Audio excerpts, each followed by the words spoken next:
7. ¿Quién es quién o las incertidumbres de la burguesía? En el sentido más amplio posible, el yo del hombre es la suma total de lo que puede llamar suyo, no solo su cuerpo y sus poderes físicos, sino sus ropas y su casa, su esposa y sus hijos, sus antepasados y amigos, su reputación y sus obras, sus tierras y caballos y sus yates y sus cuentas bancarias. William James, 1. Con entusiasmo extraordinario, comienzan a comprar. Se lanzan a ello como uno se lanza a una carrera, como clase hablan, sueñan y piensan en sus posesiones.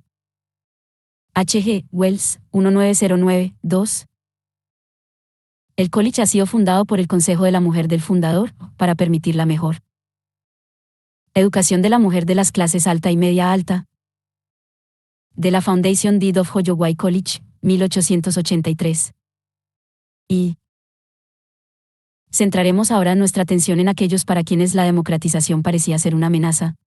En el siglo de la burguesía triunfante, los miembros de las exitosas clases medias se sentían seguros de su civilización, confiados y sin dificultades económicas, aunque solo muy al final de la centuria se sintieron confortables desde el punto de vista físico. Hasta entonces habían vivido bien, rodeados de una profusión de objetos sólidos decorados, revestidos con grandes cantidades de tejidos, capacitados para conseguir lo que consideraban adecuado para personas de su condición e inadecuado para los de posición inferior, y consumiendo comida y bebida en cantidades importantes, e incluso excesivas. La comida y la bebida, al menos en algunos países, eran excelentes. La cuisine bourgeoise, cuando menos en Francia, era un término de alabanza gastronómica. En los demás lugares, eran abundantes. Un amplio conjunto de sirvientes compensaba las incomodidades de sus casas. Pero eso no servía para ocultarlas. Solo muy a finales de la centuria la sociedad burguesa desarrolló un estilo de vida y consiguió el equipamiento material adecuado, dirigido a satisfacer las necesidades de la clase que se suponía que constituía su espina dorsal, los hombres de negocios, las profesiones liberales y los niveles más elevados del funcionariado, que no aspiraban necesariamente a conseguir el estatus de la aristocracia ni las recompensas materiales de los más ricos, pero cuya posición les situaba muy por encima de aquellos para quienes comprar una cosa significaba tener que olvidarse de otras.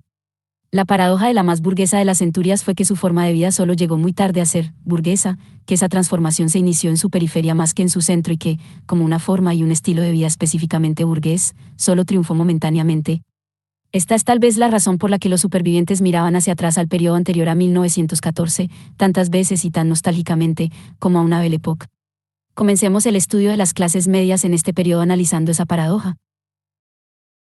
Ese nuevo estilo de vida se centraba en la casa y el jardín, en un barrio residencial, que hace mucho tiempo han dejado de ser específicamente burgueses, excepto como un índice de aspiración. Como muchas otras cosas de la sociedad burguesa, esto procedía del país clásico del capitalismo, Gran Bretaña. Lo detectamos por primera vez en los barrios ajardinados construidos por arquitectos como Norman Chow en el decenio de 1870, para las casas de la clase media, confortables pero no especialmente acomodadas. Bedford Park. Esos barrios,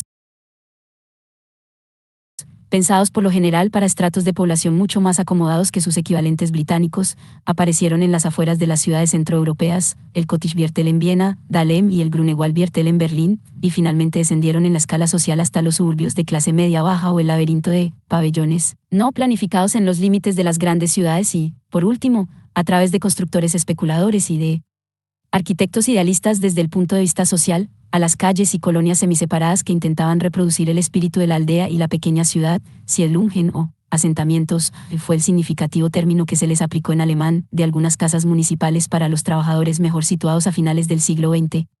La casa ideal de la clase media no se situaba ya en las calles de la ciudad, no era una casa de ciudad, o su sustituto, un apartamento en un gran edificio que daba a una calle de la ciudad y que pretendía ser un palacio, sino más bien una casa de campo urbanizada o suburbanizada, la villa o incluso el cottage, en un parque o jardín en miniatura y rodeado de espacio verde. Resultaría ser un poderoso ideal de vida, aunque no aplicable todavía en la mayor parte de las ciudades no anglosajonas. La villa difería de su modelo original, la casa de campo de la nobleza, en un aspecto importante, aparte de su escala más modesta, irreducible. Estaba diseñada para la vida privada y no para el brillo social y la lucha por el estatus. El hecho de que esas colonias fueran comunidades formadas por miembros de una misma clase, aisladas topográficamente del resto de la sociedad, hacía más fácil concentrarse en las comodidades de la vida. Ese aislamiento se producía incluso cuando no se intentaba. Las ciudades jardín y los barrios jardín, diseñados por planificadores anglosajones socialmente idealistas, se realizaban de la misma forma que los barrios construidos específicamente para apartar a las clases medias de las demás clases inferiores. En sí mismo, ese hecho indicaba cierta abdicación de la burguesía de su papel como clase dirigente. Boston, decían los hombres ricos a sus hijos en 1900, no tiene nada para ti, excepto fuertes impuestos y el desgobierno político. Cuando te cases, elige un barrio para construir una casa, hazte miembro del country club y organiza tu vida en torno a tu club, tu casa y tus hijos. 3. Esta era la función opuesta de la casa de campo o el castillo tradicionales, o incluso de su rival o imitador. Burgués, la gran mansión capitalista, la Villa Jugel de los Krupp o la Bankfield House y Bellevue de los Ackroyd y los Craisley, que dominaban las vidas humeantes de la ciudad lanera de Halifax. Esos edificios eran los revestimientos del poder. Habían sido diseñados para poner de relieve los recursos y el prestigio de un miembro de la élite dirigente ante los demás miembros y ante las clases inferiores y para organizar los negocios de influencia y dirección. Si se construían salas de reuniones en la casa de campo del duque de Omnium, John Craisley, de Crossley's Carpets, invitó al menos a 49 de sus colegas del Halifax Borough Council a pasar 3 días en su casa de Lake District con ocasión de sus 50 cumpleaños y alojó al príncipe de Gales a raíz de la inauguración del ayuntamiento de Halifax. En esas casas la vida privada era inseparable de la vida pública con funciones públicas y, por así decirlo, diplomáticas y políticas reconocidas. Las exigencias de esas funciones tenían prioridad sobre las comodidades del hogar. Uno no puede imaginarse que los Ackroyd hubieran construido una gran escalera decorada con escenas de la mitología clásica, una sala de banquetes decorada con pinturas, un comedor, una biblioteca y una serie de 9 salas de recepción, y asimismo un ala de sirvientes diseñada para 25 personas de servicio, para uso de la familia. 4. El caballero de la casa de campo no podía evitar ejercer su poder e influencia en su condado, como tampoco él. Magnate de negocios local podía evitar hacerlo en Barrie o Twickenham. De hecho, cuando vivía en la ciudad, imagen por definición de la jerarquía social urbana, ni siquiera el burgués medio podía evitar señalar, mejor dicho, subrayar, su lugar en ella mediante la elección del lugar de residencia, o al menos por el tamaño de su apartamento y el piso que ocupaba en el edificio, por el número de criados que podía tener, las formalidades de su ropa y por sus relaciones sociales.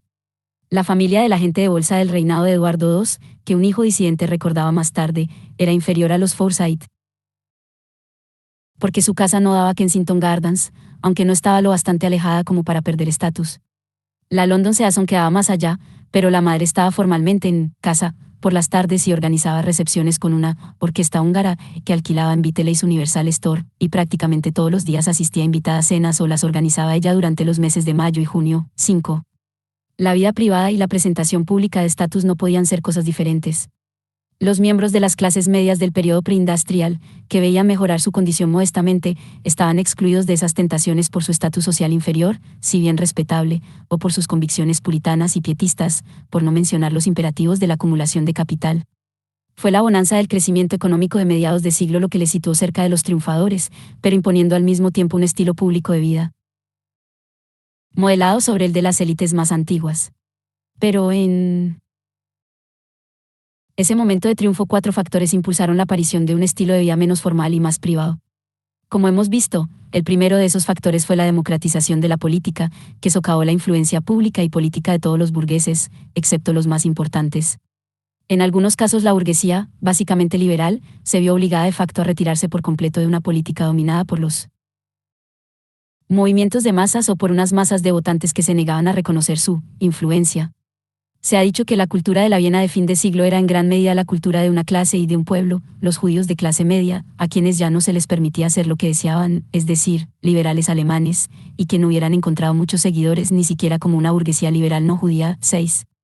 La cultura de los Buddenbrooks y de su autor Thomas Mann, hijo de un patricio en una antigua y orgullosa ciudad de comerciantes hanseáticos, es la de una burguesía que se ha apartado de la política. Los Cabot y Lowell de Boston no fueron expulsados de la política nacional, pero perdieron el control de la política de Boston a manos de los irlandeses. A partir de la década de 1890 desapareció la cultura de fábrica paternalista del norte de Inglaterra, una cultura en la que los trabajadores eran sindicalistas, pero celebraban los cumpleaños de sus empresarios y hacían suyas sus tendencias políticas. Una de las razones por las que surgió un partido laborista a partir de 1900 es que los hombres de influencia de los distritos obreros, la burguesía local, se había negado a perder el derecho de nombrar a los notables locales, es decir, gente de su clase, para el parlamento y el gobierno local en el decenio de 1890. Cuando la burguesía conservó su poder político fue, pues, porque utilizó su influencia y no porque pudiera conseguir adeptos.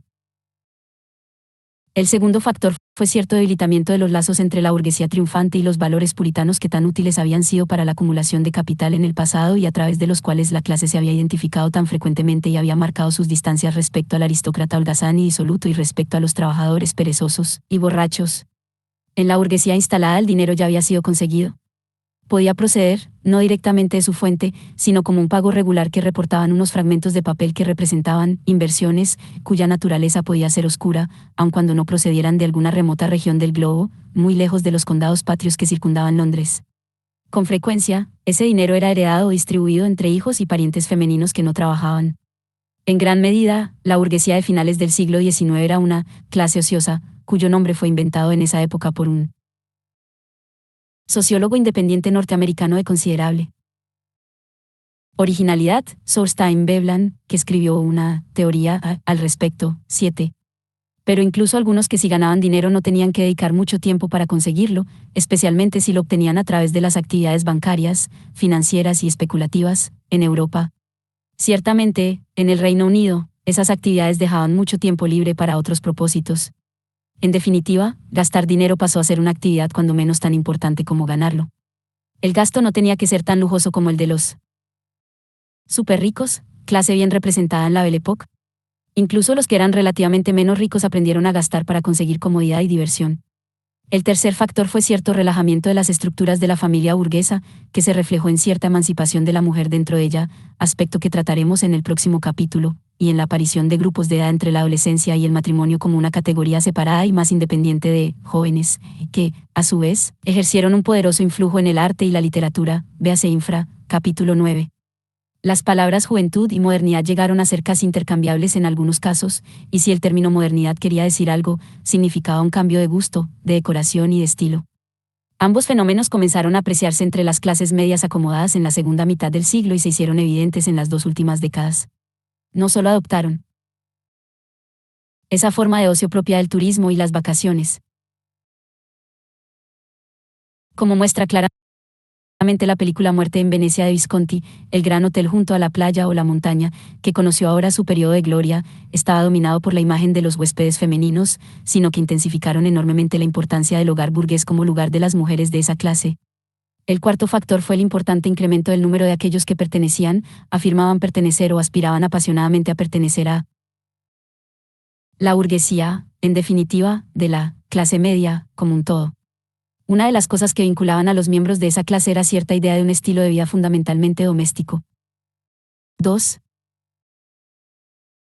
La democratización, la aparición de una clase obrera con conciencia de sí misma y la movilidad social plantearon un nuevo problema de identidad social para aquellos que pertenecían o deseaban pertenecer a uno u otro estrato de esas clases medias.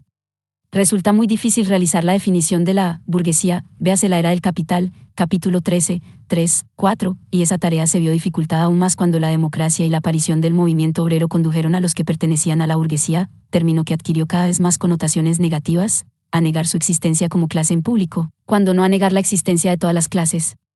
En Francia se afirmaba que la revolución había abolido las clases, en el Reino Unido que las clases, si no eran castas cerradas, no existían, y en el dominio de la sociología se afirmaba que la estructura y la estratificación social eran demasiado complejos para que fuera posible hacer tales simplificaciones. En los Estados Unidos el peligro parecía radicar no tanto en el hecho de que las masas pudieran movilizarse como una clase e identificar a sus explotadores como otra clase, sino en el hecho de que, en el intento de alcanzar su derecho constitucional a la igualdad, pudieran afirmar pertenecer a la clase media, minimizando así las ventajas, al margen de los incontestables hechos de la riqueza, de pertenecer a una élite. La sociología, que como disciplina académica es producto del periodo 1870-1914, se ve inmersa todavía en interminables debates sobre la clase y el estatus social, debido a la inclinación de quienes la practican a reclasificar a la población de la forma más adecuada a sus convicciones ideológicas. Además, con la movilidad social y el declive de las jerarquías tradicionales que determinaban quién pertenecía y quién no a un estamento o capa media de la sociedad, los límites de esa zona social intermedia y el área en su seno se hicieron borrosos. En países acostumbrados a la clasificación antigua, como Alemania, se establecieron complejas distinciones entre un Bürgertum de burguesía, dividido a su vez en un Besitzbürgertum, basado en la posesión de propiedad, y un Bildungsbürgertum, basado en el acceso al estatus burgués a través de la educación superior, y un Mittelstand, estamento medio, por debajo, que a su vez se hallaba por encima de la Kleinbürgertum o pequeña burguesía. Otras lenguas de la Europa occidental simplemente manipularon las categorías cambiantes e indecisas de una clase media barra diagonal burguesía, grande, o alta, pequeña, o baja, con un espacio más impreciso aún entre todas ellas. Pero, ¿cómo determinar quién podía pretender pertenecer a cualquiera de ellas? La dificultad fundamental residía en el número creciente de quienes reclamaban el estatus burgués en una sociedad en la que, después de todo, la burguesía constituía el estrato social más elevado. Incluso cuando la vieja nobleza territorial no había sido eliminada, como en los Estados Unidos, o privada de sus privilegios de jure, como en la Francia republicana, su perfil en los países capitalistas desarrollados era ahora claramente más bajo que antes.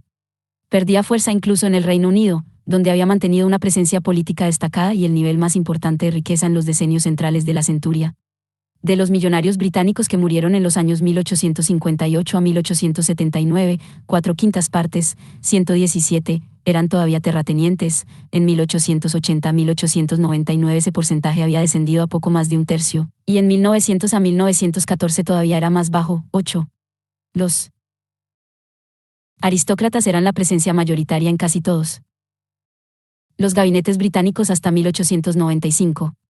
Eso no volvió a ocurrir a partir de esa fecha. Los títulos de nobleza no eran ni mucho menos desdeñados, ni siquiera en los países en que oficialmente no tenían cabida. Los norteamericanos ricos, que no podían adquirirlos para ellos, se apresuraron a comprarlos en Europa mediante el matrimonio subvencionado de sus hijas. Singer, de las máquinas de coser, se convirtió en la princesa de Polignac. De cualquier forma, incluso las monarquías antiguas y bien arraigadas admitían que el dinero era ahora un criterio de nobleza tan útil como la sangre azul. El emperador Guillermo II consideraba como una de sus obligaciones de gobernante atender los deseos de los millonarios de conseguir condecoraciones y patentes de nobleza, pero condicionó su concesión a la entrega de donaciones caritativas en interés público. Tal vez estaba influido por el modelo inglés. 9. No es extraño que los observadores así lo creyeran. De los 159 títulos de par creados en el Reino Unido entre 1901 y 1920, sin contar los que se otorgaron a miembros de las Fuerzas Armadas, 66 se concedieron a hombres de negocios, aproximadamente la mitad de ellos a industriales, 34 miembros de las profesiones liberales, en su gran mayoría abogados, y solo 20 a miembros de familias terratenientes, 10. Pero si la línea que separaba a la burguesía de la aristocracia era borrosa, no estaban más claras las fronteras entre la burguesía y las clases que quedaban por debajo de este hecho no afectaba en gran medida a la vieja, clase media baja o pequeña burguesía de artesanos independientes, pequeños tenderos, etc. La escala de sus operaciones les situaba claramente en un nivel inferior y les enfrentaba con la burguesía. El programa de los radicales franceses no era otra cosa que una serie de variaciones sobre el tema: lo pequeño es hermoso. La palabra pequeño aparece constantemente en los congresos del Partido Radical. 11. Sus enemigos eran les gros, el gran capital, la gran industria, las grandes finanzas, los grandes comerciantes. Idéntica actitud, aunque en este caso con un sesgo nacionalista de derechas y antisemítico en lugar de una inclinación republicana y de izquierdas, se manifestaba entre sus homónimos alemanes, más presionados por una industrialización irresistible y rápida a partir de 1870. Considerando la cuestión desde arriba, no era solo su pequeñez, sino también sus ocupaciones las que les apartaban del estatus superior, a menos que, en casos excepcionales, la magnitud de su riqueza permitiera borrar el recuerdo de su origen. De cualquier forma, la profunda transformación que experimentó el sistema distributivo, especialmente a partir de 1880, hizo necesario llevar a cabo algunas revisiones. El término tendero contiene todavía una nota de desdén para las clases medias altas, pero en el Reino Unido del periodo que estudiamos un Sir Thomas Lipton, que obtuvo su dinero vendiendo paquetes de té, un Lord Leverulme, que lo consiguió con el jabón, o un Lord Vestey, que amasó su fortuna con la carne congelada, consiguieron títulos y yates de vapor. Sin embargo, La dificultad real apareció con la extraordinaria expansión del sector terciario, del empleo en oficinas públicas y privadas, es decir, de un trabajo que era subalterno y remunerado mediante un salario, pero que al mismo tiempo no era manual, exigía una cualificación educativa formal, aunque fuera modesta, y sobre todo era realizado por hombres, e incluso por algunas mujeres, que en su gran mayoría se negaban a considerarse parte de la clase obrera y aspiraban, muchas veces a costa de un gran sacrificio material, al estilo de vida de la respetable clase media. La línea de demarcación entre esta nueva, clase media baja, de empleados, Angestellte, employés, y el nivel más elevado de las profesiones liberales, e incluso de las grandes empresas que empleaban cada vez más a ejecutivos y administradores asalariados, planteó nuevos problemas. Pero dejando al margen a estas nuevas clases medias bajas, es claro que estaba en rápido progreso el número de los que aspiraban a alcanzar el estatus de la clase media, lo cual planteaba problemas prácticos de demarcación y definición, problemas agravados por la incertidumbre de los criterios teóricos para realizar esa definición. Siempre era más difícil determinar qué era la burguesía que, en teoría, definir la nobleza, por ejemplo, por el nacimiento, los títulos hereditarios, la propiedad de la tierra o la clase obrera, por ejemplo, por la relación salarial y el trabajo manual. Con todo, véase. La era del capital, capítulo 13, los criterios de mediados del siglo XIX eran muy explícitos. Con la excepción de los funcionarios públicos asalariados de categoría superior, se esperaba de los miembros de la burguesía que poseyeran capital o un ingreso procedente de inversiones y que actuaran como empresarios independientes con mano de obra a su servicio o como miembros de una profesión libre, que era una forma de empresa privada. Es significativo el hecho de que los beneficios y los honorarios se incluyeran en el mismo capítulo a efectos del pago de los impuestos en Gran Bretaña. Pero ante los cambios que hemos mencionado más arriba, esos criterios perdieron gran parte de su utilidad para distinguir a miembros de la burguesía real, tanto desde el punto de vista económico como, sobre todo, social, en medio de la masa considerable de las clases medias, sin mencionar el conjunto, aún más numeroso, de quienes aspiraban a alcanzar ese estatus. No todos ellos poseían capital, pero, al menos en un principio, tampoco lo tenían muchos individuos de indudable posición burguesa que sustituían esa carencia con la educación superior como recurso inicial, Bildungsbürgertum, y su número se incrementaba de forma sustancial. En Francia, el número de médicos, más o menos estable en torno a los 12.000 entre 1866 y 1886, se había elevado a 20.000 en 1911, en el Reino Unido. Entre 1881 y 1901 el número de médicos se elevó de 15.000 a 22.000, y el de arquitectos, de 7.000 a 11.000. En ambos países, el incremento fue mucho más rápido que el de la población adulta. No todos eran empresarios y patrones, excepto de sirvientes, 12. Pero, ¿quién podía negar el estatus de burgués a los cargos directivos asalariados de alto nivel, que eran un elemento cada vez más importante de la gran empresa en un periodo en que, como apuntaba un experto alemán en 1892, el carácter íntimo, puramente privado de los pequeños negocios de antes, no era ya aplicable a tan grandes empresas? 13. La gran mayoría de los miembros de esas clases medias, al menos en la medida en que casi todos ellos eran producto del periodo transcurrido desde la doble revolución, véase la era de la revolución, introducción, tenían una cosa en común, la movilidad social, en el pasado o en el presente. Como afirmó un observador francés en el Reino Unido, desde el punto de vista sociológico las clases medias estaban constituidas fundamentalmente por familias que se hallaban en proceso de elevar su nivel social y la burguesía por aquellos que habían llegado, ya fuera a la cima o a un punto intermedio definido convencionalmente, 14. Pero esos flashes difícilmente pueden dar una imagen adecuada de un proceso que solo podía ser captado, por así decirlo, por el equivalente sociológico de ese invento reciente que era el cine. Los nuevos estratos sociales, cuya aparición era, desde el punto de vista de Gambetta, el factor fundamental del régimen de la Tercera República Francesa, sin duda pensaba en hombres como él, que, sin poseer negocios ni propiedades, se abrían camino hacia la influencia y las ganancias a través de la política democrática, no cesaban en su movilidad ni siquiera cuando reconocían que habían llegado, 15. A la inversa, no cambiaba la llegada, el carácter de la burguesía. Podía negarse la pertenencia a esa clase a los miembros de la segunda y tercera generaciones que vivían una vida de ocio gracias a la fortuna familiar y que a veces reaccionaban contra los valores y actividades que constituían todavía la esencia de su clase. En el periodo que estudiamos, esos problemas no conciernen al economista. Una economía basada en la empresa privada para la obtención de beneficios, como la que sin duda dominaba en los países desarrollados de Occidente, no exige a sus analistas que especulen respecto a qué individuos constituyen exactamente una burguesía. Desde el punto de vista del economista, el príncipe Henkal von Donnersmarck, el segundo hombre más rico de la Alemania imperial, después de Krupp, era funcionalmente un capitalista, pues las 9/10 de sus ingresos procedían de la propiedad de minas de carbón, de sus acciones industriales y bancarias, de la participación en proyectos inmobiliarios, sin mencionar los 12 a 15 millones de marcos que obtenía en concepto de intereses. Por otra parte, para el sociólogo y el historiador no deja de ser importante su estatus como aristócrata hereditario. El problema de definir a la burguesía como un grupo de hombres y mujeres y la línea entre estos y las clases medias bajas no influye, pues, directamente sobre el análisis del desarrollo capitalista en ese periodo, excepto para quienes consideran que el sistema depende de las motivaciones personales de individuos como empresarios privados, 53 asterisco, aunque, por supuesto, refleja los cambios estructurales producidos en la economía capitalista y puede arrojar cierta luz sobre sus formas de organización. 3. Era urgente, pues, establecer criterios reconocibles para los miembros reales o potenciales de la burguesía o de la clase media y, en especial, para aquellos cuyo dinero no bastaba para conseguir un estatus de respeto y privilegio para sí mismos y para sus descendientes. En el periodo que analizamos fueron cobrando cada vez mayor importancia 3 criterios fundamentales para determinar la pertenencia a la burguesía, cuando menos en aquellos países en que existía una incertidumbre sobre quién es quién, 54 asterisco.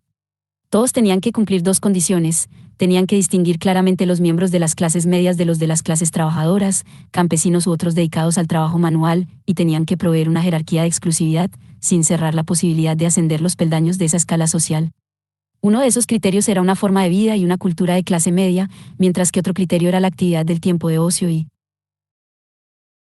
especialmente la nueva práctica del deporte, pero el principal indicador de pertenencia social comenzó a ser, y todavía lo es, la educación formal. Su principal función no era utilitaria, a pesar de los beneficios económicos potenciales que podían derivarse de la preparación de la inteligencia y del conocimiento especializado en un periodo basado cada vez más decididamente en la tecnología científica, y a pesar de que ello ampliaba las perspectivas para la inteligencia, especialmente en la industria en expansión de la educación. Lo que importaba era la demostración de que los adolescentes podían posponer el momento de ganar su sustento. El contenido de la educación era secundario y, desde luego, el valor vocacional del griego y del latín, en cuyo estudio invertían tanto tiempo los muchachos de las escuelas privadas británicas, así como el de la filosofía, las letras, la historia y la geografía, que ocupaba el 77% del tiempo en los liceos franceses, 1890, era desdeñable. Incluso en Prusia, donde predominaba una mentalidad pragmática, en 1885 el clásico Gymnasien tenía casi 3 veces más alumnos que el Real Gymnasien y el Oberrealschulen, más modernos y de orientación más técnica. Además, el coste de ese tipo de educación era ya un indicador social. Un oficial prusiano, que lo calculó con exactitud alemana, gastó el 31% de sus ingresos en la educación de sus 3 hijos durante un periodo de 31 años, 16. La educación formal, a ser posible culminada con algún título, había carecido hasta entonces de importancia en el desarrollo de la burguesía, excepto en el caso de las profesiones cultas dentro y fuera de la burocracia y que se formaban en las universidades, cuya principal función era esa, además de constituir un medio agradable donde pudieran beber, mantener relaciones promiscuas y practicar deporte los caballeros jóvenes. Para quienes los exámenes carecían realmente de importancia. En el siglo XIX, pocos hombres de negocios tenían un título universitario de algún tipo. En este periodo, el Polytechnique francés no atraía especialmente a la élite burguesa. En 1884, un banquero alemán que daba consejos a un futuro empresario industrial despreciaba la educación teórica y universitaria, que le parecía simplemente una forma de diversión para los momentos de descanso, como un cigarro puro después de la comida. Su consejo era el de iniciarse en la práctica de los negocios lo más pronto posible, buscar a alguien que pudiera prestar apoyo económico, observar los Estados Unidos y adquirir experiencia, dejando la educación superior para el técnico científicamente preparado, que podría resultar útil para el empresario. Desde el punto de vista de los negocios, el consejo era totalmente sensato, aunque no satisfacía a los cuadros técnicos. Los ingenieros alemanes se quejaban amargamente y exigían una posición social que corresponda a la importancia que tiene el ingeniero en la vida. 17. La educación servía sobre todo para franquear la entrada en las zonas media y alta de la sociedad y era el medio de preparar a los que ingresaban en ellas en las costumbres que les habían de distinguir de los estamentos inferiores.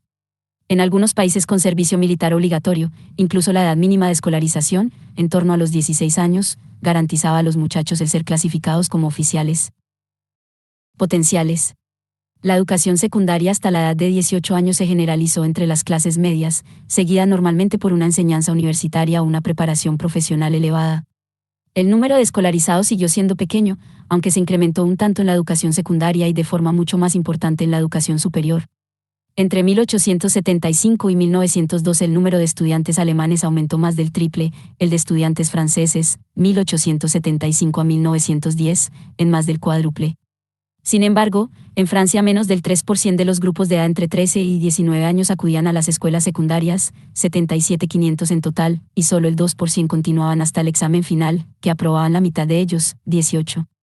Alemania, con una población de 65 millones de habitantes, inició la Primera Guerra Mundial con un cuerpo de 120.000 oficiales de reserva, lo que suponía el 1% de los hombres cuya edad oscilaba entre los 20 y los 45 años, 19.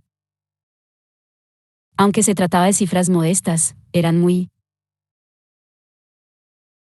superiores a las de las clases dirigentes anteriores. Por ejemplo, las 7.000 personas que en el decenio de 1870 poseían el 80% de la tierra de propiedad privada en el Reino Unido y las 700 familias que ostentaban la dignidad de pares. Ciertamente, eran cifras demasiado elevadas para que fuera posible la formación de esas redes informales y personales mediante las cuales la burguesía se había estructurado en otras fases anteriores del siglo XIX, en parte porque la economía estaba muy localizada y, también, porque los grupos religiosos y étnicos minoritarios en los que se suscitó una afinidad particular con el capitalismo, protestantes franceses, cuáqueros, unitarios, griegos, judíos, armenios, producían redes de confianza, parentesco y transacciones de negocios que se extendían a lo largo de países enteros, y también de continentes y océanos, 55 asterisco.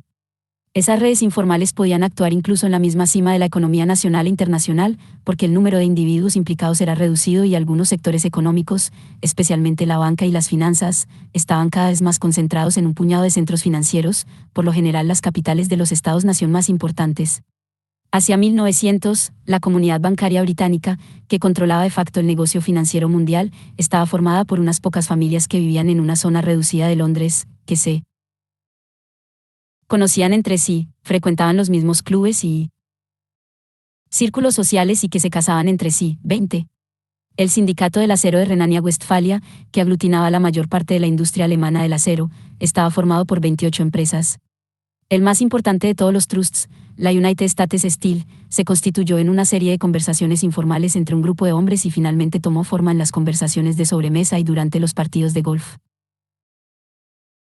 En consecuencia, la gran burguesía, antigua o nueva, no tenía muchas dificultades para organizarse como una élite, pues podía utilizar métodos similares a los que utilizaba la aristocracia, e incluso, como ocurría en Gran Bretaña, los mismos mecanismos de la aristocracia.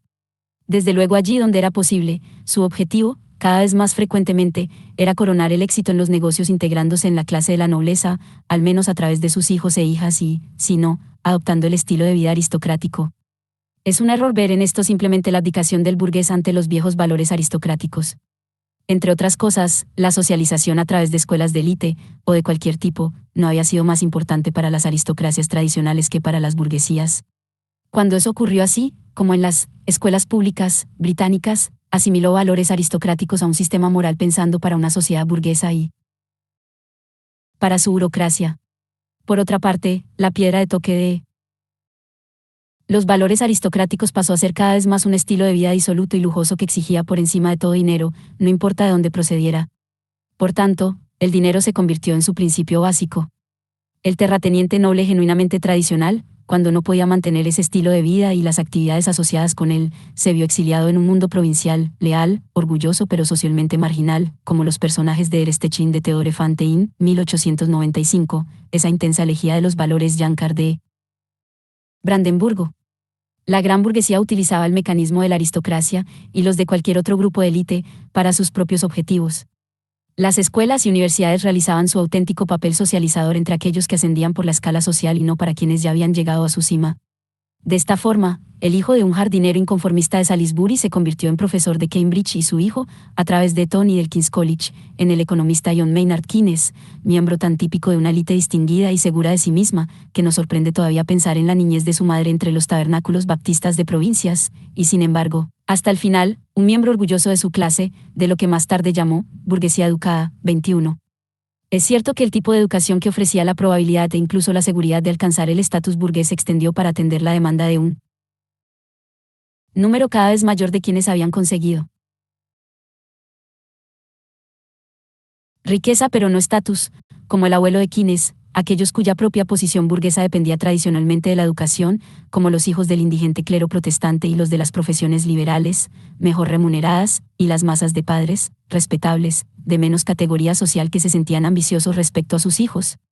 La educación secundaria, principal puerta de entrada, se expandió. Su número de alumnos se multiplicó por 2 en Bélgica, Francia, Noruega y Holanda, y por 5 en Italia. El número de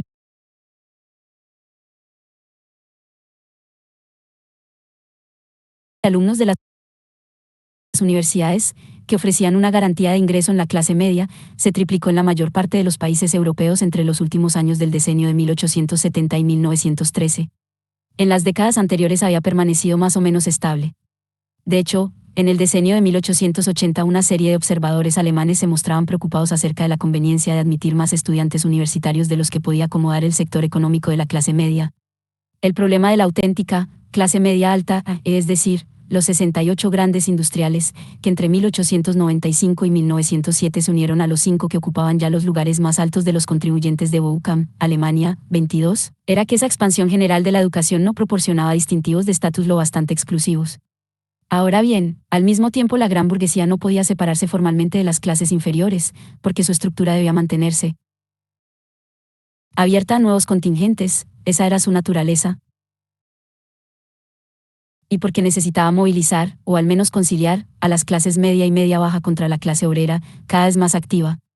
De ahí la insistencia de los observadores no socialistas en el sentido de que la clase media no solo estaba creciendo, sino que había alcanzado una dimensión enorme. El temible Gustav von Simale, el más destacado de los economistas alemanes, consideraba que constituía la cuarta parte de la población, 23, pero incluía en ella no solo a los nuevos funcionarios, cargos directivos y técnicos que cobraban salarios buenos, aunque moderados, sino también a los capataces y obreros cualificados. De igual forma, Saambart calculaba que la clase media estaba formada por 12,5 millones de personas, frente a los 35 millones de obreros, 24.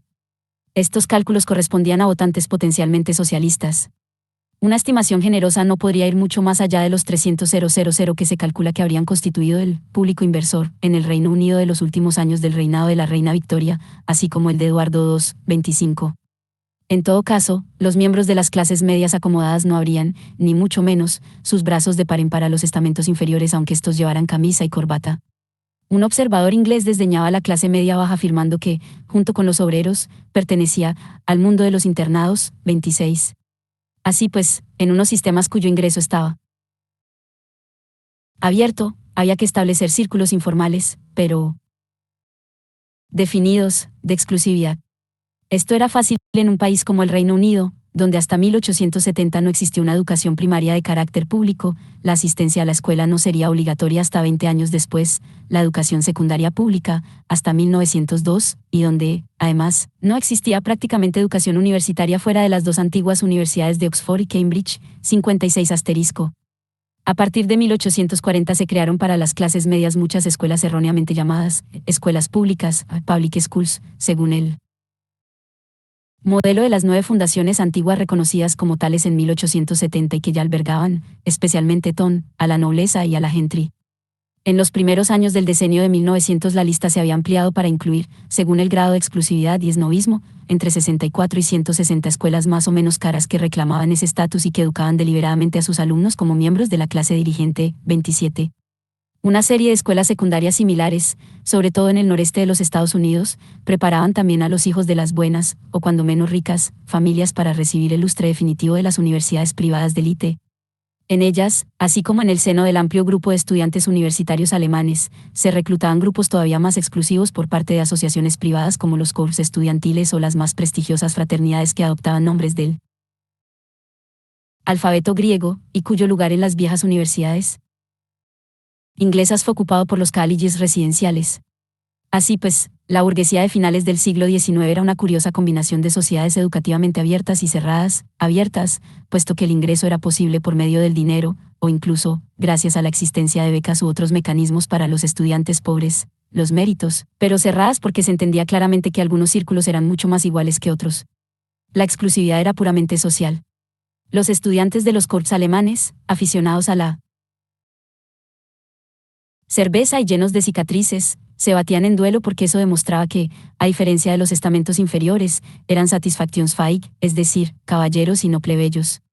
Las sutiles gradaciones de estatus entre las escuelas privadas británicas se determinaban según las escuelas que estaban dispuestas a participar en competiciones deportivas, o sea, cuyas hermanas eran adecuadas para el matrimonio. El conjunto de universidades norteamericanas de élite, al menos en el este, estaba definido, de hecho, por la exclusividad social de los deportes, jugaban unas contra otras en la Ivy League, Liga de la Yedra. Para aquellos que trataban de ascender hacia la gran burguesía, esos mecanismos de socialización garantizaban la pertenencia segura de sus hijos a esa clase. La educación académica de las hijas era opcional y no estaba garantizada fuera de los círculos liberales y progresistas. Pero también tenía algunas ventajas prácticas innegables. La institución de los antiguos alumnos, ELTRN, Alumni, que se desarrolló con gran rapidez a partir de 1870, puso de manifiesto que los productos de un establishment educativo constituían una red que podía ser nacional e incluso internacional, pero también vinculaba a las generaciones jóvenes a las anteriores. En resumen, daba cohesión social a unos elementos de procedencia heterogénea. También en este caso el deporte constituía en gran medida el cemento formal.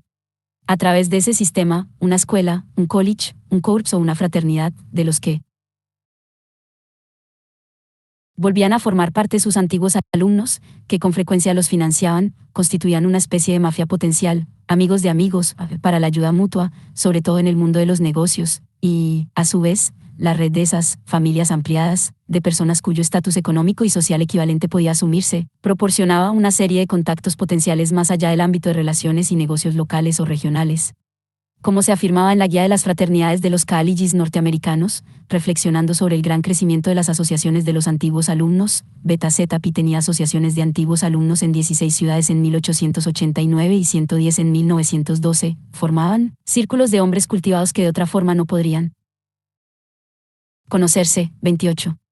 El potencial práctico de esas redes en un mundo de negocios nacionales e internacionales bien indicado por el hecho de que una de esas fraternidades norteamericanas, Delta Kappa Epsilon, podía jactarse en 1889 contar con 6 senadores, 40 miembros del Congreso, un Cabot Lodge y con Theodore Roosevelt, mientras que en 1912 incluía también a 18 banqueros de Nueva York, entre ellos a J. P. Morgan, 9 personajes importantes de Boston, 3 directores de la Standard Oil y personas de importancia similar en el Oeste Medio. Sin duda alguna, no debía de ser perjudicial para el futuro empresario de, por ejemplo, podría sufrir los rigores de la iniciación en la fraternidad Delta Kappa Epsilon en un college adecuado de la Ivy League. Todo esto adquirió importancia económica y social conforme se fue intensificando la concentración capitalista y se atrofió la industria puramente local o regional sin un lazo con otras redes más amplias, caso de los bancos rurales de Gran Bretaña, en rápido declive. Pero si el sistema escolar formal e informal era adecuado para la élite económica y social instalada, era fundamental sobre todo para quienes pretendían integrarse en ella o conseguir que se sancionara su llegada mediante la asimilación de sus hijos. La escuela era la escala que permitía seguir ascendiendo a los hijos de los miembros más modestos de las capas medias. En cambio, muy pocos hijos de campesinos, y menos todavía de trabajadores, pudieron sobrepasar los peldaños más bajos, incluso en los sistemas educativos más meritocráticos. 4.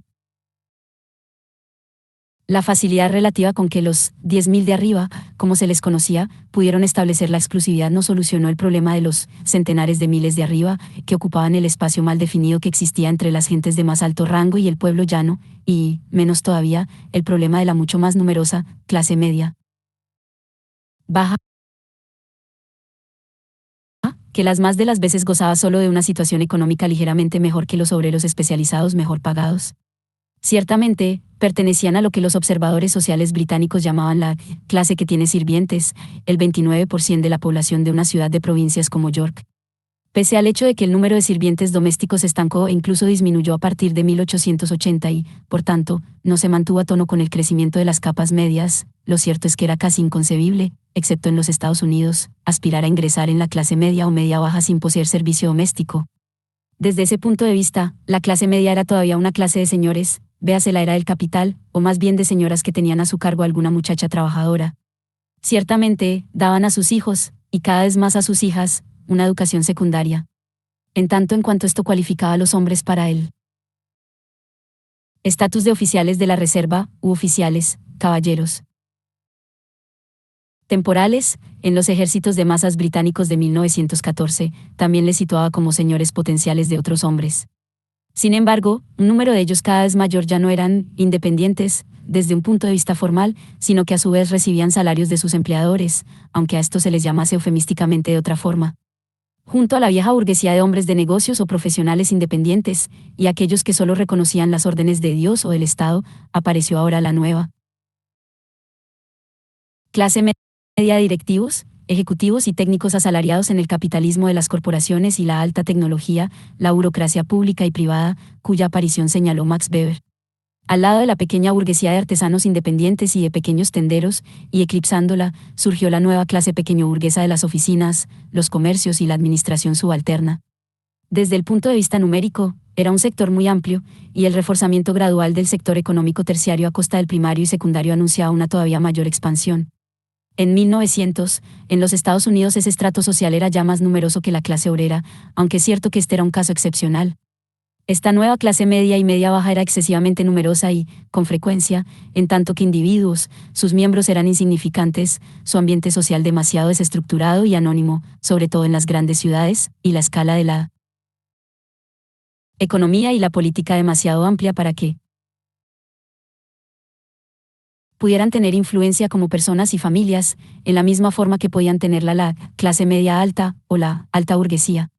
Sin duda, eso siempre había sido así en la gran ciudad, pero en 1871 menos del 5% de los alemanes vivían en ciudades de 100.000 habitantes o más, porcentaje que en 1910 se había ampliado hasta el 21%. Cada vez más, las clases medias eran identificables no tanto como individuos que importaran como tales, cuanto por signos de reconocimiento colectivo, por la educación que habían recibido, los lugares donde vivían, su estilo de vida y sus hábitos, que indicaban su situación ante otros que tampoco eran identificables como individuos. Normalmente, esos signos de reconocimiento eran los ingresos y la educación y una distancia visible de un origen popular, como lo indicaba, por ejemplo, el uso habitual de la lengua nacional estándar de cultura y el acento que indicaba la clase, en la relación social con otros que no fueran de una clase inferior. La clase media baja, antigua y nueva, era claramente distinta e inferior por sus ingresos insuficientes, cultura mediocre y cercanía a los orígenes populares. 29. El principal objetivo de la nueva, pequeña burguesía era el de distinguirse lo más posible de la clase obrera, objetivo que, por lo general, les inclinaba hacia la derecha radical en su posición política. La reacción era su forma de esnovismo. El núcleo central de la sólida clase media no era muy numeroso. En los años iniciales del decenio de 1900 menos del 4% de la población dejaba al fallecer, en el Reino Unido, propiedades por valor de más de 300 libras, incluyendo casas, muebles, etc. Pero aunque unos ingresos más que aceptables de la clase media, por ejemplo, 700 a 1000 libras anuales, eran 10 veces superiores a unos buenos ingresos de la clase obrera, no podía compararse con el sector de la población realmente rico, y mucho menos aún con el sector de los multimillonarios. Existía un enorme abismo entre las clases medias altas acomodadas, reconocibles y prósperas y lo que se dio en llamar la plutocracia, que representaba lo que un observador victoriano llamó la eliminación visible de la distinción convencional entre las aristocracias de nacimiento y de dinero. 30. La segregación residencial, casi siempre en un barrio adecuado, era una forma de estructurar a esas masas de vida confortable en un grupo social. Como hemos visto, la educación era otro procedimiento. Ambos aspectos estaban vinculados por una práctica que se institucionalizó en el último cuarto del siglo XIX, el deporte, formalizado en ese periodo en el Reino Unido, que aportó el modelo y el léxico, se extendió como la pólvora a otros países. En un principio, su forma moderna estaba asociada con la clase media y no necesariamente con la clase alta. En ocasiones, los jóvenes aristócratas, caso del Reino Unido, podían intentar algún tipo de hazaña física, pero su especialidad era el ejercicio relacionado con la monta, la muerte o, al menos, el ataque de animales y personas, la caza, el tiro al blanco, la pesca, las carreras de caballos, la esgrima, etc. De hecho, en el Reino Unido, la palabra deporte se reservaba originalmente para ese tipo de actividades, mientras que los juegos y las pruebas físicas que ahora llamamos deporte eran calificados como pasatiempos. Como de costumbre, la burguesía no solo adoptó sino que transformó formas de vida aristocráticas. Por su parte, los aristócratas también se dedicaban a actividades sumamente costosas, caso del automóvil. Recientemente inventado, que fue correctamente descrito en la Europa de 1905 como el juguete de los millonarios y el medio de transporte de la clase adinerada, 31. Los nuevos deportes llegaron también a la clase obrera, ya antes de 1914 algunos de ellos eran practicados con entusiasmo por los trabajadores. En el Reino Unido eran aproximadamente 500.000 los que practicaban el fútbol, y eran contemplados y seguidos con pasión por grandes multitudes. Este hecho otorgó al deporte un criterio intrínseco de clase, el amateurismo, o más bien la prohibición o segregación estricta de casta de los profesionales. Ningún amateur podía sobresalir auténticamente en el deporte a menos que pudiera dedicarle mucho más tiempo de lo que era factible para las clases trabajadoras, salvo que recibieran un dinero para practicarlo. Los deportes que llegaron a ser más característicos de la clase media, como el tenis, el rugby, el fútbol norteamericano, todavía un deporte de estudiantes universitarios a pesar del gran esfuerzo que exigía, o los todavía poco desarrollados deportes de invierno, rechazaban tenazmente el profesionalismo. El ideal amateur, que tenía la ventaja adicional de unir a la clase media y a la nobleza, se encarnó en la nueva institución de los Juegos Olímpicos, 1896, creación de un admirador francés del sistema británico de escuelas privadas, que surgió en torno a sus campos de deporte. Que el deporte era considerado como un elemento importante para la formación de una nueva clase dirigente según el modelo del caballero burgués británico de escuela privada resulta evidente por el papel que correspondió a las escuelas en su introducción en el continente. Frecuentemente, los futuros clubes profesionales de fútbol estaban formados por equipos de trabajadores y el personal directivo de empresas británicas asentadas en el extranjero. Es indudable también que el deporte tenía una vena patriótica e incluso militarista, pero también sirvió para crear nuevos modelos de vida y cohesión en la clase media. El tenis, que comenzó a practicarse en 1873, no tardó en convertirse en el juego por excelencia de los distritos de clase media, en gran medida porque podían practicarlo miembros de ambos sexos y, por lo tanto, constituía un medio para que los hijos e hijas de la gran clase media hicieran amigos que no habían sido presentados por la familia, pero que con toda seguridad eran de la misma posición social. En resumen, ampliaban el reducido círculo familiar y social de la clase media y, a través de la red de clubes de tenis, fue posible crear un universo social al margen de los núcleos familiares autónomos. El salón del hogar no tardó en quedar reducido a un lugar insignificante, 32. El triunfo del tenis resulta inconcebible sin la creación de barrios típicos de clase media y sin tener en cuenta la creciente emancipación de la mujer de clase media. El alpinismo, el nuevo deporte del ciclismo, que se convirtió en el primer deporte de masas, entre las clases trabajadoras en el continente, y los más tardíos deportes de invierno, precedidos por el patinaje, también se beneficiaron de forma importante de la atracción de los sexos y, por esa razón, desempeñaron un papel importante en la emancipación de la mujer. También los clubes de golf desempeñarían un papel importante en el mundo masculino anglosajón entre las profesiones liberales y hombres de negocios de clase media. Ya hemos visto antes un ejemplo temprano de un acuerdo de negocio sellado en un campo de golf. El potencial de este deporte, que se practicaba en amplios campos al aire libre, caros de construir y de mantener por los socios de los clubes de golf, cuya existencia iba dirigida a excluir social y económicamente a todo tipo de extraños considerados inaceptables, impactó en la nueva clase media como una súbita revelación. Antes de 1889 solo existían 2 campos de golf en todo Yorkshire. West Riding. Entre 1890 y 1895 se inauguraron un total de 29, 33. De hecho, la extraordinaria rapidez con que todas las formas de deporte organizado conquistaron la sociedad burguesa entre 1870 y los primeros años del siglo XX parece indicar que el deporte venía a satisfacer una necesidad mucho más amplia que la del ejercicio al aire libre. Paradójicamente, al menos en el Reino Unido, en la misma época surgieron un proletariado industrial y una nueva burguesía o clase media conscientes de su identidad, y que se definían, frente a las demás clases, mediante formas y estilos colectivos de vida y de actuación. El deporte, Creación de la clase media transformada en dos vertientes claramente identificadas por la clase, fue una de las formas más importantes de conseguir ese objetivo. Tres rasgos fundamentales son de destacar, por tanto, desde el punto de vista social por lo que respecta a las clases medias en los decenios anteriores a 1914. En el extremo inferior aumentó el número de quienes aspiraban a pertenecer a la clase media. Eran estos los trabajadores no manuales, que solo se distinguían de los obreros, cuyo salario podía ser tan elevado como el suyo, por la supuesta formalidad de su vestimenta de trabajo, el proletariado de abrigo negro, o, como decían los alemanes, de cuello duro, y por un estilo de vida supuestamente de clase media. En el extremo superior se hizo más borrosa la línea de demarcación entre los empresarios, los profesionales de alto rango, los ejecutivos asalariados y los funcionarios más elevados.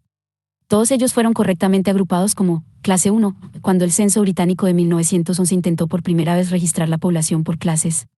Al mismo tiempo se incrementó notablemente la clase D. Los burgueses ociosos, formada por hombres y mujeres que vivían de beneficios obtenidos de forma indirecta. La tradición puritana se hace eco de la existencia de este grupo en el epígrafe de ingresos no ganados directamente del British Inland Revenue. Eran menos los burgueses implicados en actividades lucrativas, y la acumulación de beneficios para distribuir entre sus parientes era mucho más elevada. En el lugar más alto de la escala social se hallaban los superricos, los plutócratas. Después de todo, a comienzos del decenio de 1890 había ya en los Estados Unidos más de 4.000 millonarios, en dólares. Para la mayor parte de los pertenecientes a estos grupos sociales, las décadas anteriores a la guerra fueron positivas, y para los más favorecidos por la fortuna resultaron extraordinariamente generosas. La nueva clase media baja no alcanzó grandes ventajas materiales, pues sus ingresos no eran muy superiores a los de los artesanos especializados, aunque se computaban por años y no por semanas o por días y, además, los obreros no tenían que gastar tanto para mantener las apariencias. Con todo, su estatus les situaba, sin duda alguna, por encima de las clases trabajadoras. En el Reino Unido, los elementos masculinos de esa clase podían considerarse incluso como caballeros, término que se aplicaba originalmente a la pequeña nobleza terrateniente, pero que en la era de la burguesía perdió su contenido social específico y quedó abierto para todo aquel que no realizara un trabajo manual. Nunca se utilizó para designar a los obreros. La mayor parte de ellos consideraban haber tenido mejor fortuna que sus progenitores y contemplaban perspectivas aún mejores para sus hijos. Con toda probabilidad, ello no servía para aplacar su resentimiento contra las clases superiores e inferiores, tan característico de esa clase. Los pertenecientes al mundo de la burguesía tenían pocas quejas que expresar, porque una vida extraordinariamente agradable estaba al alcance de todo aquel que dispusiera de unos cientos de libras al año, cantidad que quedaba muy por debajo del umbral de la riqueza. El gran economista Marshall afirmaba, en sus principios de economía, que un profesor universitario podía vivir una vida adecuada con 500 libras al año, 34, opinión que corroboraba uno de sus colegas, el padre de John Maynard Keynes, quien conseguía ahorrar 400 libras al año de unos ingresos, constituidos por el salario más el capital heredado, de 1.000 libras, lo que les permitía mantener una casa con 3 sirvientes domésticas y una institutriz, tomar 2 periodos vacacionales al año. Un mes en Suiza le costaba a la pareja 68 libras en 1891, y satisfacer sus pasiones de coleccionar sellos, cazar mariposas, el estudio de la lógica y, por supuesto, la práctica del golf, 35. No era difícil encontrar la manera de gastar 100 veces más cada año, y los superricos de la Belle Époque, los multimillonarios norteamericanos, los grandes duques rusos, los magnates del oro surafricano y toda una serie de financieros internacionales, competían por gastar con la mayor prodigalidad posible. Pero no había que ser un magnate para disfrutar algunos goces de la vida. Pues, por ejemplo, en 1896 una vajilla de 101 piezas decorada con el monograma personal se podía comprar en cualquier comercio de Londres por menos de 5 libras. El Gran Hotel Internacional, surgido a partir de la extensión del ferrocarril a mediados de siglo, alcanzó su apogeo en los últimos 20 años anteriores a 1914. Muchos de ellos todavía llevan el nombre del más famoso de los chefs contemporáneos, César Ries. Aunque esos palacios podían ser frecuentados por los supermillonarios, no habían sido construidos para ellos, que todavía construían o alquilaban sus propios palacios. Estaban pensados para todo tipo de gentes acomodadas. Lord Rosebery cenaba en el nuevo Hotel Cecil, pero no la comida que constituía el menú estándar. Las actividades pensadas para los más ricos se movían en una escala de precios diferente.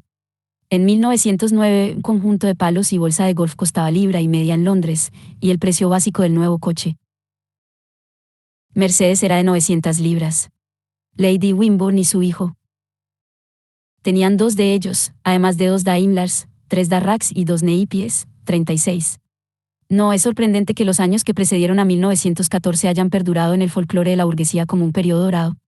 Tampoco ha de sorprender que la clase ociosa que más llamaba la atención pública fuese aquella que se dedicaba al consumo lujoso para determinar el estatus y la riqueza, no tanto frente a las clases inferiores, demasiado sumergidas en las profundidades como para que ni siquiera se advirtiera su existencia, sino en competencia con otros magnates. La respuesta de J. P. Morgan a la pregunta de cuánto costaba mantener un yate, si necesitas preguntarlo, no puedes permitírtelo, y la observación de John D. Rockefeller cuando le dijeron que J. P. Morgan había dejado 80 millones de dólares a su muerte, y todos pensábamos que era rico, indican la naturaleza del fenómeno, muy extendido en esos decenios dorados en que marchantes de arte como Joseph Duane convencían a los millonarios de que solo una colección de cuadros de los antiguos maestros podía sancionar su estatus, en que ningún comerciante de éxito podía considerarse satisfecho sin poseer un gran yate, ningún especulador minero podía carecer de unos cuantos caballos de carreras, un palacio de campo y un coto de caza, preferiblemente británicos, y en que la misma cantidad y variedad de comida que se despilfarraba, e incluso la que se consumía, durante un fin de semana desbordan por completo la imaginación. No obstante, como ya hemos indicado, tal vez el conjunto más importante de actividades de ocio financiadas por las fortunas privadas eran las actividades no lucrativas de las esposas, hijos e hijas y, a veces, de otros parientes de las familias acomodadas. Como veremos, este fue un importante elemento en la emancipación de la mujer, véase infra, capítulo 8. Virginia Woolf consideraba que poseer su propia habitación, es decir, unos ingresos de 500 libras anuales, era fundamental para conseguir ese objetivo, y la gran asociación fabiana de Beatrice y Sidney Webb descansaba en una renta de 1000 libras anuales que le habían sido entregadas en su matrimonio. Las buenas causas de todo tipo, que iban desde las campañas en pro de la paz y la abstinencia alcohólica y el servicio social en pro de los pobres, este fue el periodo de la colonización de los barrios obreros por activistas de clase media, hasta el apoyo de las actividades artísticas no comerciales, se beneficiaron de ayudas desinteresadas y de subsidios económicos. La historia de las letras de los primeros años del siglo XX ofrece numerosos ejemplos de ese tipo de subsidios. La actividad poética de Rilke fue posible gracias a la generosidad de un tío suyo y de una serie de nobles aristócratas, mientras que la poesía de Stefan George, la obra de crítica social de Karl Kraus y la filosofía de Georgi Lukács fueron posibles gracias a los negocios familiares, que también le permitieron a Thomas Mann centrarse en la vida literaria antes de que ésta fuera lucrativa. En palabras de M. Forster, que también se benefició de unos ingresos privados, mientras entraban los dividendos, podían elevarse los pensamientos sublimes. Surgían en las villas y apartamentos proporcionados por el movimiento de las artes y oficios, que adaptaba los métodos del artesano medieval para aquellos que podían pagar, y entre las familias cultivadas, para las cuales, con el acento y el ingreso adecuados, incluso unas ocupaciones consideradas hasta entonces poco respetables llegaron hacer lo que los alemanes llamaban Salonfähig, aceptables en los salones familiares. Uno de los cambios más curiosos experimentados por la clase media puritana es su disposición a permitir a sus hijos e hijas, a finales de la centuria, que se dedicaran al campo de la interpretación profesional, que adquirió todos los símbolos del reconocimiento público. Después de todo, Sir Thomas Beecham, heredero de Beecham Pills, decidió convertirse en director profesional de las obras de Dilias, nacido en la ciudad lanera de Bradford, y de Mozart, que no había contado con ese tipo de ventajas. Pero podía florecer la época de la burguesía conquistadora en un momento en que amplios sectores de la burguesía apenas participaban en la generación de riqueza y se apartaban a gran distancia y con gran rapidez de la ética puritana, de los valores del trabajo y el esfuerzo, la acumulación por medio de la sobriedad, el sentido del deber y la seriedad moral que le había dado su identidad, orgullo y extraordinaria energía. Como hemos visto en el capítulo 3, el temor, o, mejor, la vergüenza, a un futuro de parásitos les obsesionaba. Nada podía decirse en contra del ocio, la cultura y el confort. La ostentación pública de la riqueza mediante el despilfarro era acogida todavía con muchas reservas por una generación que leía la Biblia y que recordaba el culto del becerro de oro. Pero ¿no era la clase que había hecho suyo el siglo XIX, apartándose de su destino histórico? ¿Cómo, después de todo, podía conjugar los valores de su pasado y su presente? El problema no era todavía acuciante en los Estados Unidos, donde el hombre de negocios dinámico no advertía signos de incertidumbre, aunque a algunos les preocupaban las relaciones públicas. Era entre las viejas familias de Nueva Inglaterra dedicadas a tareas profesionales públicas y privadas, de nivel universitario, como los James y los Adams, donde podían encontrarse esos hombres y mujeres que se sentían incómodos en su sociedad. Todo lo que puede decirse de los capitalistas norteamericanos es que algunos de ellos ganaban dinero tan rápidamente y en cantidades tan astronómicas que necesariamente habían de rechazar el hecho de que la mera acumulación de capital no es en sí misma un objetivo adecuado para los seres humanos. Incluso los burgueses, 57 asterisco. Sin embargo, la mayor parte de los hombres de negocios norteamericanos no estaban en la línea del nada habitual Carnegie, que gastó más de 350 millones de dólares en una serie de buenas causas y buenas gentes de todo el mundo, sin que eso afectara de manera evidente su forma de vida en Skibo Castle, ni tampoco en la línea de Rockefeller, que imitó la costumbre iniciada por Carnegie de las fundaciones filantrópicas y que a su muerte, en 1937, había donado más dinero aún que aquel. La filantropía. En esta escala, como el coleccionismo de obras de arte, tenía la ventaja de que suavizaba de forma retrospectiva el perfil público de unos hombres cuyos trabajadores y competidores en los negocios recordaban como predadores despiadados. Para la mayor parte de la clase media norteamericana en proceso de enriquecimiento, era todavía un objetivo suficiente en la vida y una justificación adecuada de su clase y civilización. Tampoco aparecen signos importantes de confianza burguesa en los pequeños países occidentales que iniciaban el periodo de transformación económica, como los pilares de la sociedad, en la ciudad de Provincias Noruega donde estaban instalados los astilleros y sobre la que Henrik Ibsen escribió una obra epónima y celebrada, 1877. A diferencia de los capitalistas de Rusia, no tenían motivos para sentir que todo el peso y la moralidad de una sociedad tradicional, desde los grandes duques a los muchiks, estaban a su contra, sin mencionar a sus obreros explotados. Bien al contrario. Sin embargo, incluso en Rusia, donde encontramos fenómenos sorprendentes en la literatura y en la vida, como el brillante hombre de negocios que se siente avergonzado de sus triunfos, Lopakin en El jardín de los cerezos de Chejov, y el gran magnate de la industria textil y mecenas artístico que financia a los bolcheviques de Lenin, Sava Muruzov, el rápido progreso industrial permitió fortalecer el sentimiento de confianza. Paradójicamente, lo que iba a convertir la Revolución de febrero de 1917 en la Revolución de octubre, o al menos así se ha afirmado, fue la convicción que habían adquirido los capitalistas rusos en los 20 años anteriores, de que no puede haber en Rusia otro orden económico que no sea el capitalismo, y de que los capitalistas rusos eran lo bastante fuertes como para hacer volver al orden a sus obreros, 58 asterisco. Sin duda, eran muchos los hombres de negocios y los profesionales con éxito de las zonas desarrolladas de Europa que todavía sentían el viento de la historia en sus velas, aunque era cada vez más difícil ignorar lo que ocurría con dos de los mástiles que tradicionalmente habían soportado esas velas, la empresa administrada por su propietario y la familia de este centrada en torno al barón, la dirección de las grandes empresas por individuos asalariados o la pérdida de independencia de los hombres de negocios antes independientes que ingresaban en los cárteles estaban todavía muy lejos del socialismo, como observaba con alivio un historiador alemán de la economía de la época, 39. Pero el mero hecho de que fuera posible vincular de esa forma la empresa privada y el socialismo pone de relieve hasta qué punto parecían alejadas las nuevas estructuras económicas del periodo que estudiamos de la idea aceptada de empresa privada. En cuanto a la erosión de la familia burguesa, producida en gran medida por la emancipación de sus componentes femeninos, no podía dejar de socavar la autodefinición de una clase que descansaba en tan gran medida en el mantenimiento de la familia, véase la era del capital. Capítulo 13, 2, una clase en la que la respetabilidad era equivalente de moralidad y que tan fundamentalmente dependía de la conducta de sus mujeres. Lo que hizo que el problema resultara especialmente agudo, en todo caso en Europa, y debilitó los firmes contornos de la burguesía decimonónica fue una crisis de lo que, excepto en el caso de algunos grupos pietistas católicos, había sido su ideología identificadora. La burguesía no solo había expresado su fe en el individualismo, la respetabilidad y la propiedad, sino también en el progreso, la reforma y un liberalismo moderado. En la eterna lucha política entre los estratos superiores de las sociedades del siglo XIX, entre los partidos de movimiento, o progreso, y los partidos de orden, las clases medias habían apoyado, en su gran mayoría, el movimiento, aunque ciertamente no se habían mostrado insensibles al orden, pero, como veremos más adelante, el progreso, la reforma y el liberalismo estaban en crisis. Por supuesto, nadie cuestionaba el progreso científico y técnico. El progreso económico parecía todavía firme, en cualquier caso después de las dudas e incertidumbres de la depresión, aunque generara movimientos obreros organizados dirigidos, por lo general, por peligrosos elementos subversivos.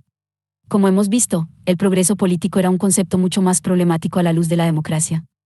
En cuanto a la situación de la cultura y la moralidad, parecía cada vez más enigmática. ¿Qué cabía esperar de Friedrich Nietzsche, 1844 a 1900, o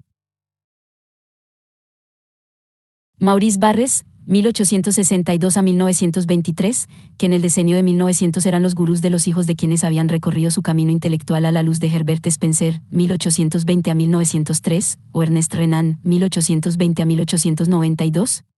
La situación se hizo aún más enigmática con el ascenso al poder y al primer plano del mundo burgués de Alemania, país en el que la cultura de clase media nunca se había sentido atraída por la lúcida sencillez de la ilustración racionalista del siglo XVIII, que penetró en el liberalismo de los países originales de la Revolución Dual, Francia y Gran Bretaña. Sin duda alguna, Alemania era un gigante en el campo de la ciencia y la cultura, en la tecnología y el desarrollo económico, en la civilidad y el arte y, en no menor medida, en cuanto al poder. Probablemente era en conjunto el éxito nacional más impresionante del siglo XIX. Su historia ejemplificaba el progreso. Pero, ¿era realmente liberal? Y aún en la medida en que lo era, ¿dónde encajaba lo que los alemanes de fin de siglo llamaban liberalismo con las verdades aceptadas de mediados del siglo XIX?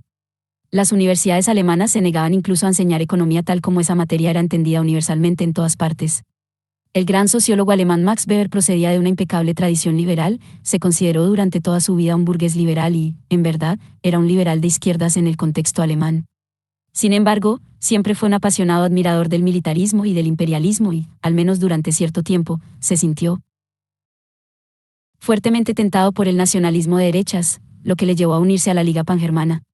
Pero pensemos también en los enfrentamientos literarios domésticos de los hermanos Mann, Heinrich, 59 racionalista clásico, francófilo de izquierdas, Thomas, un crítico apasionado de la civilización y del liberalismo occidentales, a los que oponía, en una forma teutónica familiar, una cultura esencialmente alemana.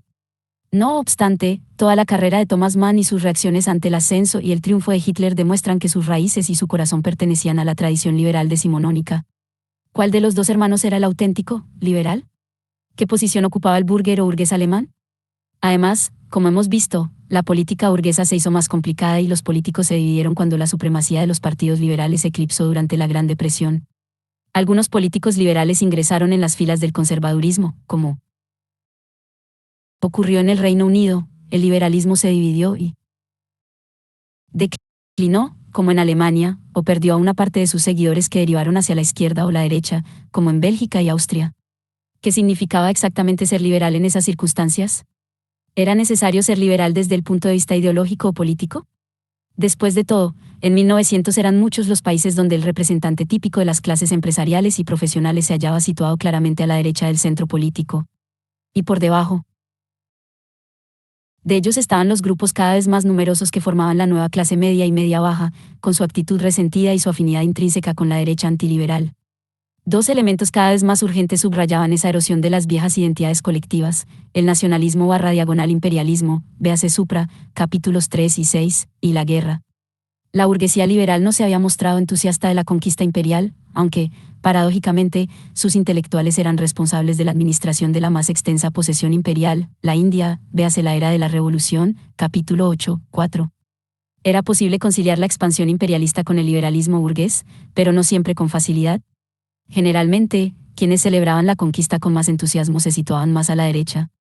Por otra parte, la burguesía liberal no se oponía por principio ni al nacionalismo ni a la guerra. Sin embargo, veía la nación, incluida la nación propia, como una fase temporal en la evolución hacia una sociedad y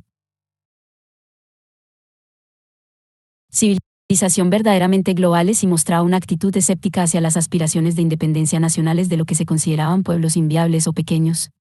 En cuanto a la guerra, aunque a veces necesaria, era algo que debía ser evitado, que solo despertaba el entusiasmo de la nobleza militarista y de los incivilizados.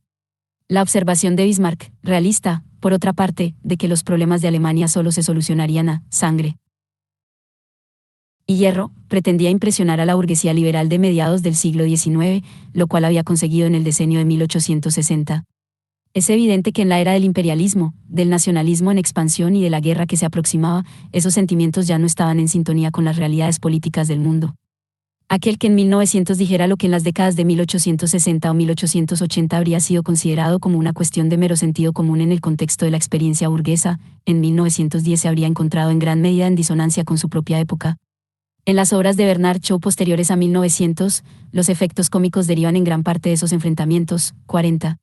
Dadas las circunstancias, cabría haber esperado de los liberales realistas de clase media que desarrollaran las habituales racionalizaciones tortuosas de unas posiciones ligeramente diferentes o que permanecieran en silencio.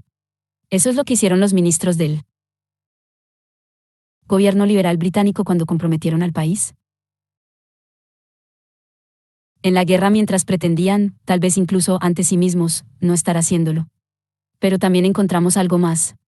A medida que la Europa burguesa avanzaba hacia su catástrofe en medio de una situación material cada vez más confortable, observamos el curioso fenómeno de una burguesía, o al menos de una parte importante de su juventud y de sus intelectuales, que se lanzaba hacia el abismo de buena gana e incluso con entusiasmo. Son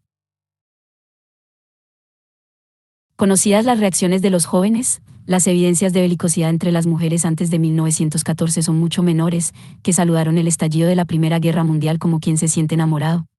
Demos gracias a Dios, que nos ha proporcionado este momento, escribía el poeta Rupert Brooke, socialista fabiano habitualmente racional y apóstol de Cambridge.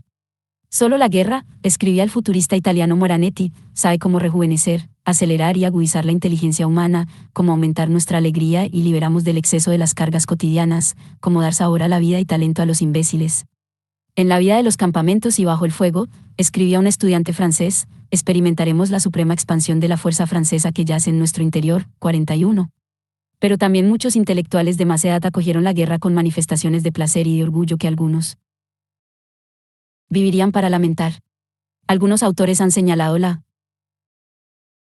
tendencia predominante en los años anteriores a 1914 a rechazar un ideal de paz, razón y progreso por otro de violencia, instinto y explosión. Un importante libro que estudia la historia británica durante esos años se ha referido a este fenómeno como la extraña muerte de la Inglaterra liberal.